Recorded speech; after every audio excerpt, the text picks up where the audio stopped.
Hey everybody, welcome to the Cup of Tea vlog. My name is Katie and today we're talking about more things that I've loved in 2017. I am well behind recapping 2017 here on the YouTube channel because I kind of took a hiatus and I'm okay with that. So I thought it'd be kind of fun though to talk about like favorites from last year, things that really just made my year a lot easier, a lot simpler. Not necessarily products, but just stuff, ideas, processes, whatever, that just really rocked my socks last year. So let's get started. The first one is something I actually can't show or demonstrate, and that is Racerback bras. I don't know where these have been all my life, but I have forever struggled with like bra straps slipping off my shoulders and like constantly like trying to hike them up. And I randomly bought a Racerback bra last year to wear with a particular dress that was also Racerback style in the back. And I bought it and like, I don't know where these have been. They are amazing. I don't have to worry about strap slippage at all. Made. Year made. I'm never going back to traditional like style bra straps. I'm just not, unless I have to for some reason, but I'm not doing it. Nope, nope, nope. Something else that made my year last year, and I might have started this in 2016 as well, but last year was really the year of online grocery ordering. I loved every moment of it. It just makes your life so much easier to just do your menu planning, pull up a website for a grocery store, find all your groceries, add it to your cart, boom, scheduled, go pick it up. So easy. Bonus points if you actually get it delivered to your house. I haven't quite done that yet, but I have a grocery store locally that I trust. They do, I haven't yet had a mess up with my online order. And it's just so great. If you are not doing this, you need to. Pay, if there's a fee, pay it. Because it will save you so much time and hassle. I promise you, so much time. I love it, love it. Speaking of food and like groceries and things, making meals, one thing that really helped me in the back half of the year and something I want to really like do this year, I was getting sort of burned out on trying to think of meals for dinners. And I found myself always gravitating towards the same food blogger that I love and her cookbook, and like I just always went back to her recipes, and I found that it made it easier because she used a lot of the same ingredients, so I could buy more of one ingredient and use it multiple times as opposed to constantly buying different ingredients every single week and just kind of having this surplus of ingredients that I'm like, well, now what do I do with it? So my favorite food blogger is Catherine from the Cookie and Kate blog, and I will link her blog below for you to check out, but she also has a cookbook which I love so much. It is the Love Real Food. It's all vegetarian in here. She has great ideas and ways to adapt her recipes to make them either vegan or like nut-free, grain-free, whatever. But I love it, and I love her food style. Like she does a lot of like Mexican type flavors and Asian flavors, and it's just, I don't know, that's what we love to eat too. So my husband has also really loved eating basically from one like recipe source. He has really enjoyed that. So it just makes it easier to not only menu plan, but also to grocery shop. Like I can actually buy less ingredients and make those ingredients stretch out over a week, 2 weeks, 3 weeks, as opposed to buying a lot of different ingredients that I use once for one recipe and now I've got to try and figure out how to use it again. So much easier. One other thing that kind of goes with that, and this also is what started last year, end of last year, I got into watching on YouTube videos from people who are zero waste. If you have not heard of this, it is like something I will never be able to achieve, and I have actually no desire to achieve, but there are aspects of it that I like. But zero waste people are people that are literally trying to produce zero waste in their life. Like they're not throwing anything in the trash, they're recycling everything, they're composting everything, they're reusing everything that they have, they're recycling, like nothing going in the trash can. And that is admirable. Again, not something I'm trying to do. But what got me started watching all of their videos are watching for like pantry related things. I have a pantry or a cabinet in my house, in my kitchen, that I've been wanting to make into a pantry, and I want to do like all the mason jars. I'm like, it's so pretty. And so this is what started me seeing these videos from zero wasters, because they tend to do a lot of bulk buying at grocery stores. And I'm not meaning like they go to Costco. I just mean that they're going to stores like Whole Foods has these bulk bins where you can kind of fill up your own containers or a bag of different ingredients and you bring it home. And so they're, in an effort to not have packaging waste, because there's zero waste, they buy a lot of these bulk items. Well, that just got me thinking, like, of all the different ingredients that I could buy that I would use over and over again because I'm using like the same food recipe source all the time, which replicates a lot of, uses the same ingredients over and over again. Like, I could buy like one thing of lentils, for example, like green lentils, and just let that be my lentil. And if a recipe calls for red lentils or whatever, I don't care. I have green lentils on hand. I will use the green lentils. I don't know.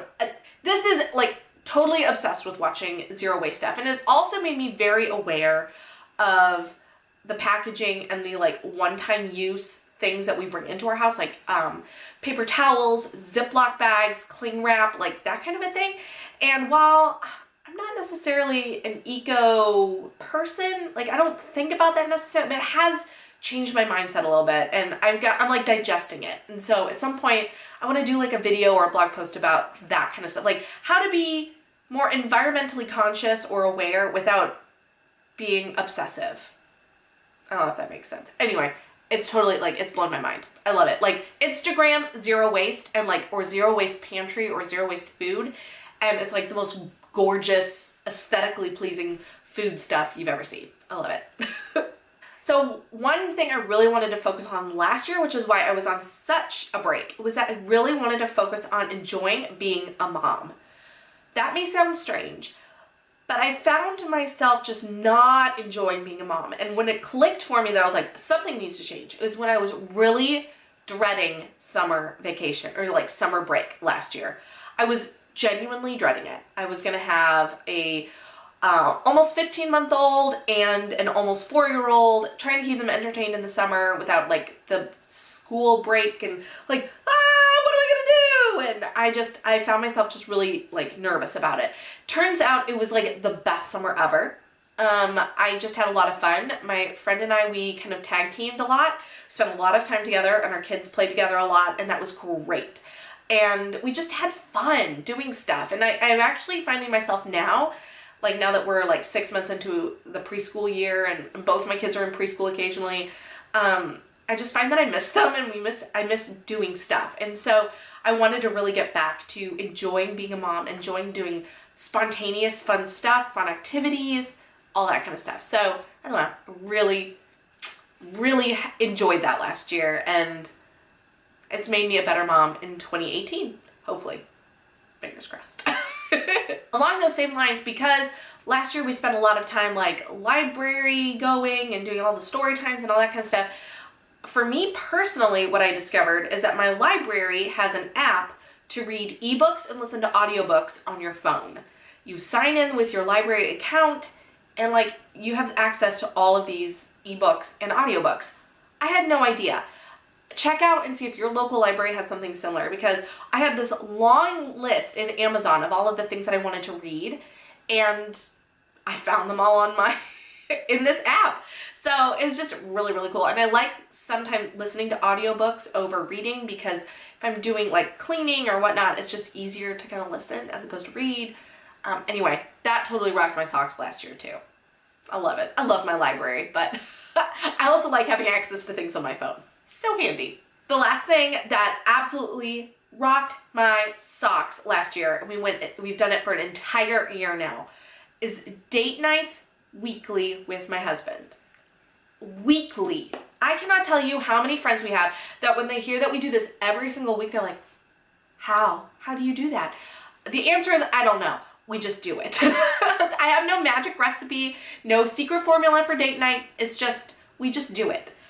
I don't know. I guess we have a couple different babysitters that we have, we call on. I text them every Monday, like, are you free on Thursday? It's just, I don't know. We just do it. We made it a priority this year.